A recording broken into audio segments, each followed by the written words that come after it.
You have a coworker, a friend, a family member, a lover, a old school friend that would rather chew on tires, sprinkle with glass, than to acknowledge your greatness.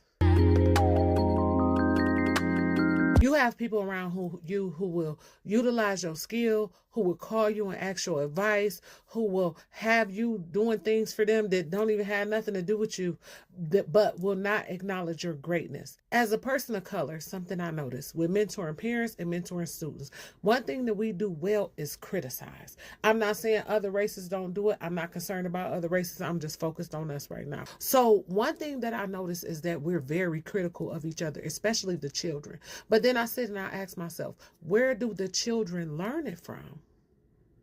They learn it from adults, whether it be mama, daddy, a grandma, an auntie, or uncle that's looking out for them, or that they stay with, or who they visit. It doesn't matter. If you have someone who's hypercritical all the time, then the children are going to be critical as well. And the parents most likely learn that behavior from their parents, and so on. It's something called a cycle. It's not, I don't think, so much of a generational curse, because it's something that's put on you rather than your behavior or your traditions or your values that you're being taught in your family actually creates. You know what I'm saying? So that culture of criticism is along with the culture of gossiping, backbiting, and hate, as they say. Not hate as in like biblical hate, like I hate you, but hate as in hating. One thing I notice is that we are quick to be critical, but we are not quick to give compliments. I'm a complimentary type of person. I'm going to give compliments everywhere I go. If I like your hair, if I like your outfit, if you got a good perfume on or a good cologne, if I like your gym shoes, whatever the case may be, I'm going to let you know. If something is beautiful and it catches my eye, if you're intelligent, if I liked your idea, whatever the case may be, I'm going to let you know. That's just the type of individual I am. I believe in bigging up other people. I believe in building up other people. And in turn, my character brings me good fortune. I'm joyful. I'm happy. I'm confident in myself. When people are generally criticizing other people all the time, and it's what they do, and they're always nitpicking and correcting other people, it's usually because their lives are not in order. It's usually because they have an insecurity about something. It's usually because things in their life bother them and they're not focusing on what they should be focusing on. Advice is only warranted when it's wanted, when it's asked for. But the thing is, before we can give advice to another individual, we have to check ourselves. We have to make sure we're not throwing stones and living in a glass house. Criticism is good if it's constructive criticism. If it's a constant criticism and it's pessimistic and derogatory and a negative type of criticism without a solution, and say, for instance, you're an individual who always criticizes but never compliments, then that's not helping.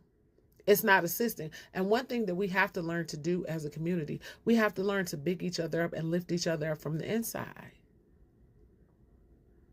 If we can't give compliments, if we can't boost each other, if we can't help one another out, if we can't give kind words and positivity to each other, good energy to one another, how can we expect other people, other cultures, other races to do that from the outside?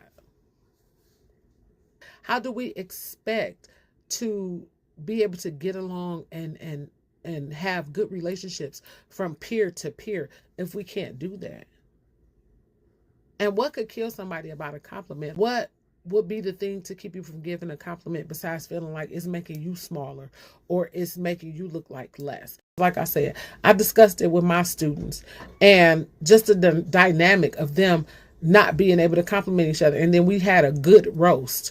We do a thing where we roast in a complimentary way. We go around the classroom and the person next to you say something nice about them, and then they say something nice about the person next to them, and so on and so on. And they like had an issue doing it. They like, oh, it's weird, I don't know what to say. But you guys crack on each other all day, disrespect each other, call each other monkey, black this and black that, even though we're all the same. Like, seriously. So there's got to be an issue there if kids are having an issue with actually being able to compliment people. And they didn't only say that was weird, they said it was weird to receive compliments back.